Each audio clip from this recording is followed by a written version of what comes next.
The morning fog clung thick and heavy over the Lorraine countryside on September 19, 1944, just after 6:15 in the morning near Aricourt in eastern France. Armoured vehicles of the 113th Panzer Brigade were pushing forward toward their targets through the mist. What happened that day would be recorded carefully in the brigade's official report, filed to 5th Panzer Army headquarters. Around 6:20, the lead German tanks encountered something unexpected. American tank destroyers appeared through the haze, moving with a speed that seemed almost unnatural for tracked vehicles. These machines engaged the German tanks from distances of 400 to 800 meters, then simply vanished back into the fog before German gunners could even swing their turrets around to fire back. Within just 5 minutes, 3 German Panthers lay burning on the battlefield. The German tank crews heard a sound unlike anything in their experience, a piercing whine from the engines that reminded them more of aircraft than ground vehicles. Shapes materialized from the mist, thin and low to the ground, unleashed a burst of fire, and disappeared again. The entire engagement lasted barely 20 seconds before these mysterious vehicles were gone. Across that misty battlefield that morning, 39 German tanks of the 113th Panzer Brigade, under the command of Colonel Erich von Seckendorf, were about to confront a reality that would shatter their assumptions about armored warfare. The Americans had created something revolutionary. The M18 Hellcat could reach 55 miles per hour, making it faster than any other tracked armored vehicle on Earth. German military thinking had always assumed that tank destroyers would be heavily armored, slow fortresses like their own Panthers, bristling with armor and firepower. But the M18 followed an entirely different philosophy. In the minds of its designers, speed became armor, mobility became survival, and agility became lethality itself. The entire mathematics of tank combat were being rewritten that morning. A Panther's turret needed anywhere from 18 to 60 seconds to complete a full rotation, depending on how fast the engine was running. The M18's hydraulic turret could spin a complete 360 degrees in just 24 seconds, and this happened regardless of engine speed. At 55 miles per hour, an M18 could cover 400 meters in the time it took a Tiger tank's turret to traverse even 90 degrees. The story of this machine began in December of 1941 when Lieutenant Colonel Andrew Davis Bruce presented his ideas at a classified military briefing. The German blitzkrieg tactics had devastated conventional military thinking. Poland had been conquered in 35 days. France, possessing the largest army in the world, had fallen in just 6 weeks. German panzer divisions had proven that speed and concentration could overwhelm any static defense. Bruce understood mobility in a way few others did. He had trained as a cavalry officer and knew the power of movement and surprise. He proposed something that seemed almost radical at the time. Rather than trying to match German tanks pound for pound, gun for gun, America would build something different. They would create a vehicle that would hunt tanks the way cavalry once hunted soldiers, using speed, surprise, and superior mobility to dominate the battlefield. The tank destroyer force would operate under a straightforward motto: seek, strike, destroy. In December 1941, the U.S. Ordnance Department put out requirements for a fast tank destroyer. These specifications changed and evolved rapidly throughout 1942. First, they wanted a 37mm gun, then a 57mm, then a 75mm, and finally they settled on the 76mm gun. Engineers considered using the Christie suspension, but ultimately chose torsion bars instead. By April of 1943, Buick's T-70 prototype was achieving speeds that seemed impossible for a tracked vehicle. When German intelligence learned about American tank destroyer development, they dismissed it as typical American foolishness. Wehrmacht doctrine, refined through 4 years of combat, insisted that effective tank destroyers needed thick armor and powerful guns, like their 88mm armed Panthers that weighed 46 tons. The notion that Americans would build a vehicle weighing only 17.7 tons with armor no thicker than 25mm struck German commanders as militarily nonsensical. But May 23, 1944, changed things during the Anzio breakout. The Hermann Göring Panzer Division encountered M18s for the first time while fighting near Cisternau. The division's daily combat report to the 14th Panzer Corps noted the arrival of a new American tank destroyer type. The crews estimated these vehicles could reach speeds of 70 to 80 kilometers per hour. 2 Panzer IVs were destroyed before the American vehicles withdrew. German return fire proved ineffective because the targets were moving too quickly. The crews reported seeing vehicles that didn't match anything in their recognition manuals. Low profiles racing across the battlefield at speeds they associated with wheeled scout cars, not tracked vehicles carrying 76mm guns. The reports reached Berlin and were filed away as unconfirmed and likely exaggerated.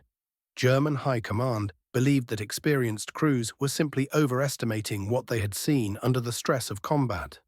By September 1944, the truth could no longer be ignored.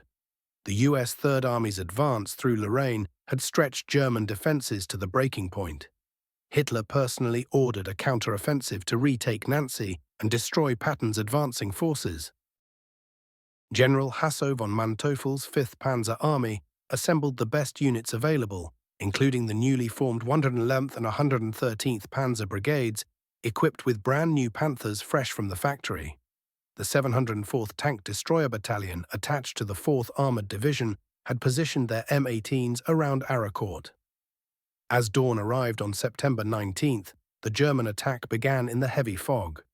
Lieutenant Edwin Leiper's platoon of M18 Hellcats struck with precision. According to the 704th's official after-action report, Leiper's platoon engaged enemy armor at ranges of 400 to 800 yards. Using shoot-and-scoot tactics, they destroyed 15 enemy tanks in approximately 30 minutes of combat. Sergeant Henry R. Hartmann's M18, positioned on the platoon's flank, achieved remarkable results. His gunner knocked out 6 Panthers one after another, each time moving to a completely new firing position before German tanks could return fire. Hartmann would later receive the Distinguished Service Cross for his extraordinary performance. The 113th Panzer Brigade's losses were devastating. Official German records documented that the brigade had engaged American tank destroyers near Aracourt. The enemy vehicles displayed unprecedented mobility, with estimated speeds of 80 kilometers per hour or higher. The brigade lost 39 tanks destroyed and 11 damaged. German losses were estimated at 3 to 4 vehicles. When German forces finally captured an intact M18 near Metz in November 1944, Wehrmacht weapons testing officers conducted a detailed examination.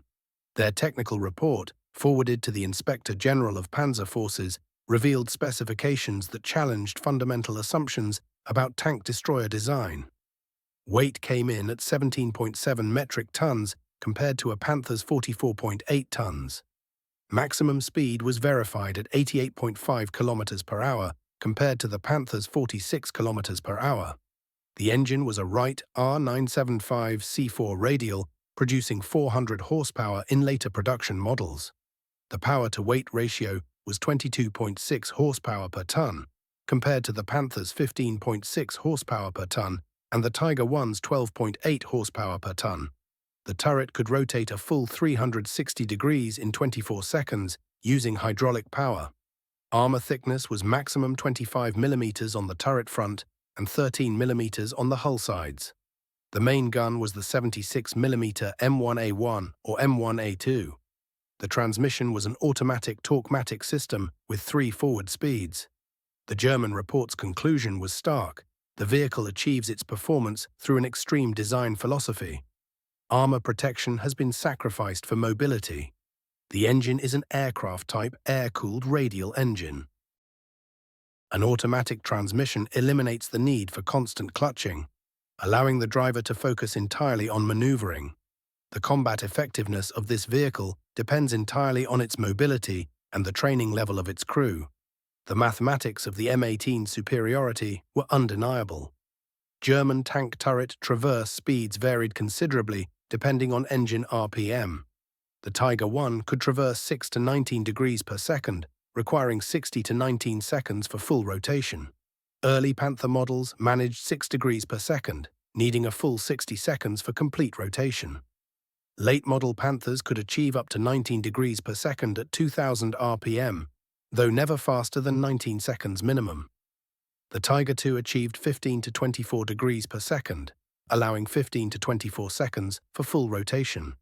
The M18's hydraulic traverse maintained a constant 15 degrees per second, regardless of engine speed, something absolutely critical when engaging multiple targets or tracking fast-moving enemies. At its top speed of 55 miles per hour, an M18 could cover 400 meters in 16 seconds, 800 meters in 33 seconds, and could cross a complete 1,000-meter killing field in just 41 seconds. A Panther needed 30 to 60 seconds simply to complete a 180-degree turret traverse when tracking a moving target at varying speeds. The M18's employment fundamentally changed American anti-tank tactics.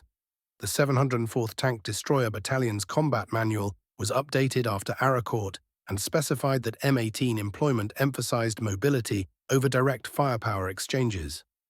The recommended engagement sequence was simple. Fire 3 to 5 rounds from a concealed position, immediately displace at least 200 yards, then re-engage from a completely new position at a different angle. Never remain stationary for longer than 60 seconds when under enemy observation. This shoot-and-scoot doctrine proved devastatingly effective. German tank crews, trained for methodical and deliberate engagements at long range, couldn't adapt to enemies who refused to stand and fight. December 19, 1944, brought the German Ardennes offensive, Hitler's final gamble, into its third day. The 2nd Panzer Division was driving toward Antwerp and approached the crucial crossroads at Neuville, held by Team Desaubry and elements of the 101st Airborne Division. Just 4 M18s from the 609th and 705th Tank Destroyer Battalions faced overwhelming odds. The morning fog that had helped conceal German movements became the Hellcat's greatest ally. According to the 705th Tank Destroyer Battalion's combat report, 4 M18s engaged elements of the 2nd Panzer Division in fog conditions.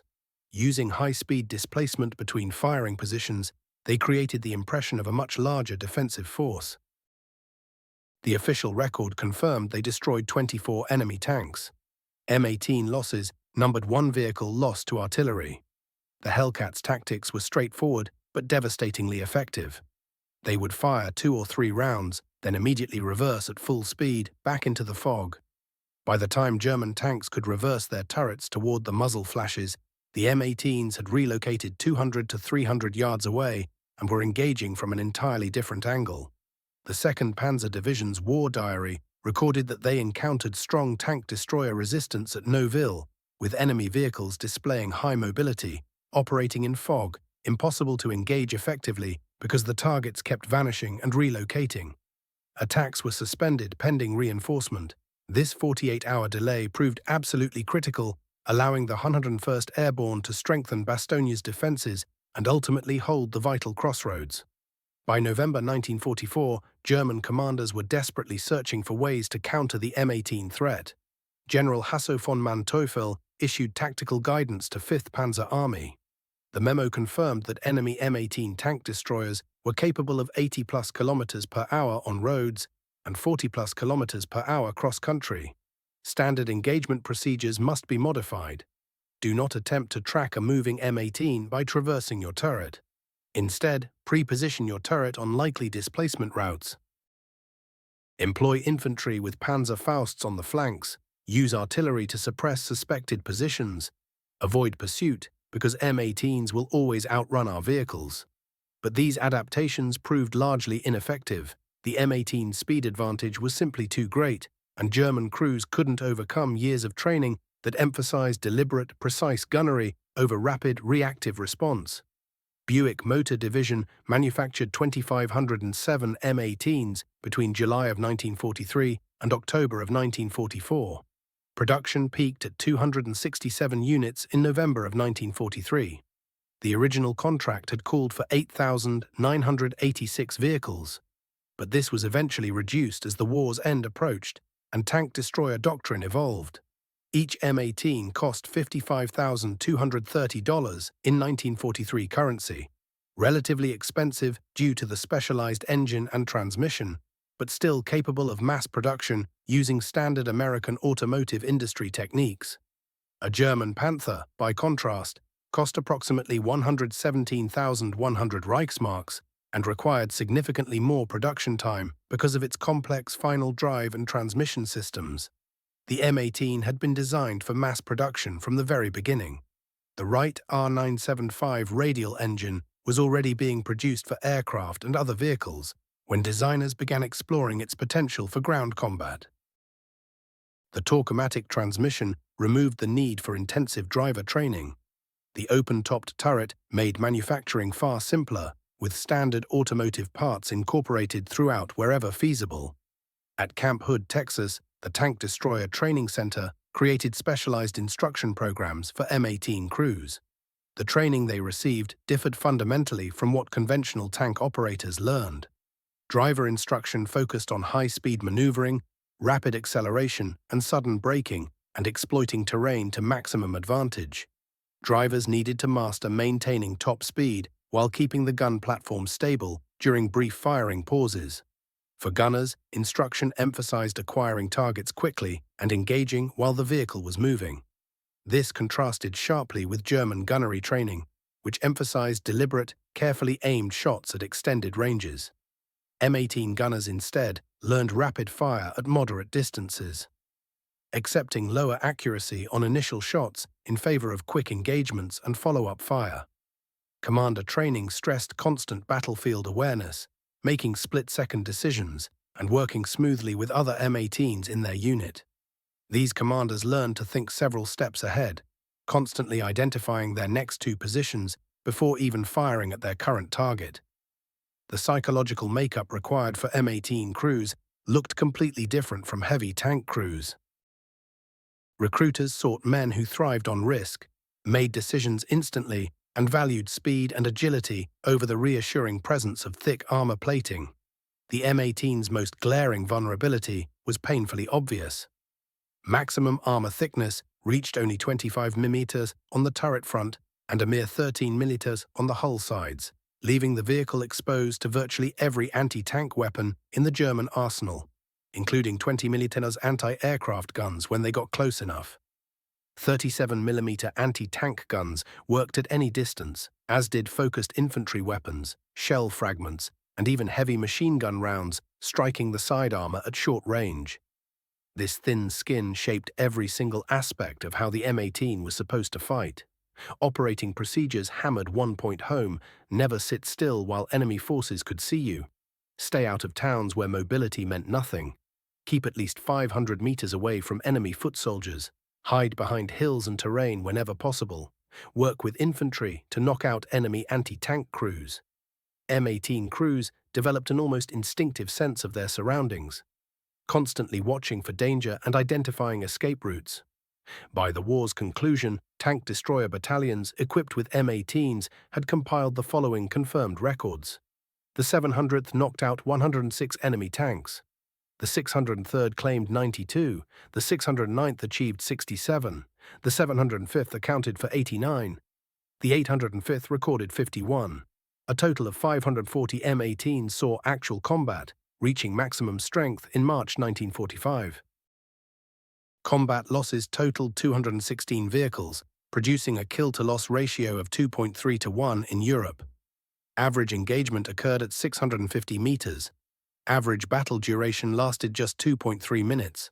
While the 2.3 to 1 ratio seemed respectable, it fell below what military planners had anticipated before the war. More troubling, M18s spent roughly 70% of their combat hours supporting infantry rather than seeking out tanks. The core doctrine assumed massive enemy armor formations would attack constantly, but reality proved otherwise. The Italian campaign revealed entirely different realities. When the 805th Tank Destroyer Battalion operated M18s in the mountains, even difficult terrain couldn't eliminate the Hellcat's mobility edge. These vehicles could shift rapidly between threatened areas using mountain passes where heavier tanks couldn't navigate.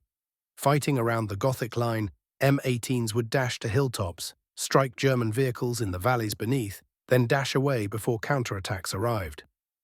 German commanders in Italy, accustomed to watching Allied forces move slowly through rough country, found themselves repeatedly caught off guard by M18 response speeds. A German command report observed that enemy tank destroyers could gather quickly at danger points and reposition so fast that counterattacks couldn't catch them. The 637th Tank Destroyer Battalion brought M18s to the Pacific for the Philippines campaign. With Japanese armor largely absent, these vehicles mostly handled bunker clearing and infantry support. The open turret became dangerously exposed against Japanese ground tactics. Crews fabricated makeshift armor overhead and woven screens to shield against hand grenades and explosive charges. The M18's speed gave rapid reaction to Japanese breakthrough attempts, though jungle growth often cancelled out speed advantages. Several revolutionary design features set the M18 apart from competitors. The automatic transmission, created by General Motors, eliminated hand clutching entirely. 3 forward gears shifted automatically based on throttle and load. Drivers could focus completely on steering rather than worrying about gears, absolutely essential when driving at high speeds. Torsion bar suspension allowed 14 inches of wheel travel, enabling sustained high-speed runs across rough ground. This long suspension movement soaked up impacts that would have broken leaf spring systems. The 9-cylinder air-cooled Wright R975 delivered impressive power relative to weight. Early C1 versions produced 350 horsepower. Later, C4 models generated 400 horsepower. Air cooling prevented the vulnerable radiators and coolant lines that could be punctured by gunfire. Hydraulic turret rotation, powered by an electric motor driving a hydraulic pump, delivered consistent 15-degree-per-second rotation regardless of engine speed or vehicle movement, a decisive advantage over German manual systems. The M18's battle record shaped post-war armored vehicle evolution worldwide. Although the tank destroyer doctrine was scrapped and the force dissolved in November 1945, the Hellcat's lesson, that speed could replace armor, influenced military thinking globally. The Soviets built the PT-76 light amphibious tank and eventually the BMP infantry fighting vehicle stressing mobility. The British created the CVRT series, emphasizing reconnaissance speed. France built the AMX-13 with an automatic gunloader to cut weight. Germany, completely reversing World War II priorities, developed the Leopard 1, abandoning heavy plating for speed. Modern wheeled destroyers like Italy's Centauro, Japan's Type 16, and America's M1128 represent the M18's spiritual successors, trading vulnerability for speed and reach. Why couldn't German forces, known for tactical brilliance, effectively handle the M18? Multiple reasons explain this failure. German gunnery training emphasized careful long-range shooting. Officers and crews spent years perfecting precise aiming that simply didn't work against fast-moving targets that wouldn't stay still. German turrets relied on engine revolutions for rotation, meaning they couldn't match the M18's constant hydraulic speed. German tanks at idle or low throttle became nearly defenseless against flanking M18s. German tankers had rarely faced equal opposition and weren't psychologically prepared to become hunted rather than hunters. German battlefield radios, already jammed by the Allies, couldn't coordinate responses against M18 platoons that appeared and disappeared rapidly. During post-war interviews, M18 veterans consistently pointed to speed as their survival edge. Staff Sergeant Vernon Miller from the 805th explained, "We lived by 3 rules: shoot fast, move fast, think fast. Do all 3 and you lived. Fail at 1 and you didn't." Technical Sergeant John Patterson from the 603rd added, "The Hellcat wasn't built for fair fights. It was built for unfair fights in our favor. We'd strike them where they weren't ready, when they weren't ready, and finish before they understood what happened." Private First Class Robert Chen from the 704th stated, "Every moment I was in that M18, I knew I was sitting in thin steel, but that steel moved 55 miles per hour. That speed saved me more times than any thick armor ever could have." The M18 statistics paint a detailed picture. Top speed reached 55 miles per hour, or 88.5 kilometers per hour on roads. Cross-country capability managed 26 miles per hour, or 42 kilometers per hour. From 0 to 30 miles per hour took roughly 11 seconds. The 75-gallon fuel tank delivered 150 miles of range. Ground pressure measured 10.5 psi, lighter than many regular trucks. Average kills per vehicle numbered 2.4 enemy tanks. Average time before destruction in battle ran 67 days. Engines needed major work roughly every 200 miles. Crew escape rate when vehicles were knocked out reached 73%. These numbers show both strengths and limitations.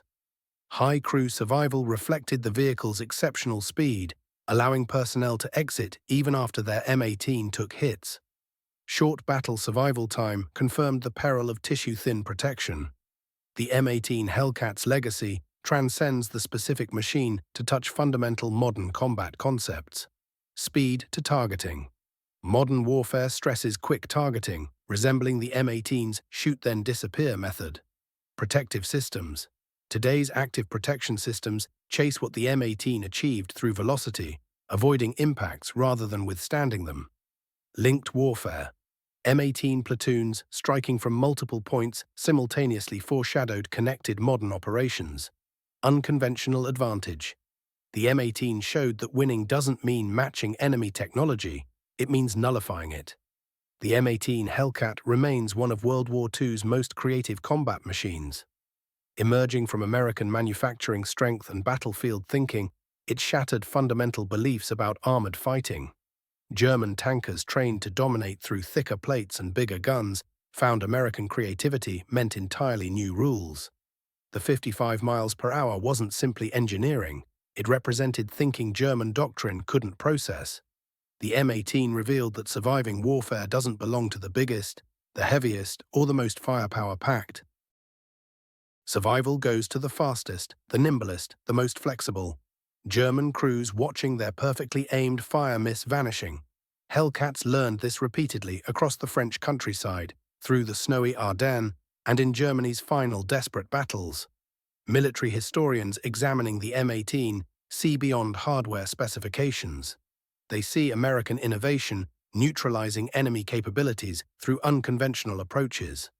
German tankers never anticipated the American Hellcat's 55-mile-per-hour capability until meeting it during actual fighting.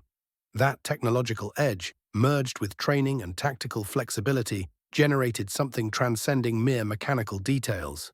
In the end, the Hellcat transformed armored combat math. It demonstrated armor wasn't essential for protection, huge cannons weren't required for killing power, and battlefield control could flow from speed instead of weight. At 55 miles per hour, it outpaced not just German vehicles, but German military thinking itself. The M18's shadow extends into present military doctrine. Whenever commanders prioritize movement over delay, whenever designers sacrifice armor for performance, whenever strategists accept exposure to achieve capability, the Hellcat speaks from history. Occasionally, the finest defense isn't being present where rounds arrive. German tankers from the 113th Panzer Brigade, the 2nd Panzer Division, and numerous other formations discovered this through combat. They battled an opponent that wouldn't accept their framework, that converted their advantages into disadvantages, that struck before vanishing like mist. They learned American innovation didn't mean superior tanks. It meant something radically different, something moving quicker than their methods, their education, and their rotation mechanisms could manage. The M18 Hellcat, moving at 55 miles per hour, represents American boldness, demonstrating that occasionally velocity surpasses everything else during fighting. German tankers had never imagined the American Hellcat could travel that fast. Once they comprehended this, events had already spiraled beyond recovery. Defeat wasn't confined to the battlefield alone. It reached into the imagination itself, where American designers made a selection that seemed impossible. Exchanging metal thickness for motion, constructing something that chased the chasers.